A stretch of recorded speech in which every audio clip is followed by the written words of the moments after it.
All right, so you want to screencast your iPhone to your Windows machine. We got you. So the first thing you're going to need to do, you're going to need some software on your Windows machine. So you're going to go head over to the Microsoft Store and you're going to search for Screen Mirror in the search bar. We get a couple of results that pop up. Some of these cost money, but we don't have to pay for this. I like this one here, AirPlay Screen Mirroring Receiver. It's got decent reviews and it's free, so it seems to work well for me. So let's go with that one. So click the Get button in the upper right hand corner and we'll go ahead and start that download and install process. All right, once that's done, let's go ahead and click Open. And you'll notice that when the app opens up, it's going to display our machine name.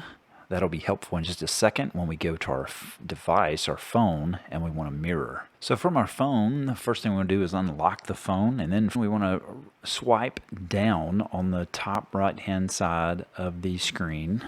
And then we want to choose this icon here, the screen mirroring icon. That's going to pull up a couple of choices, and you want to select your desktop machine name in that list. And then it should connect, and then you should be able to see your screen mirrored to your desktop. And that's how easy it is.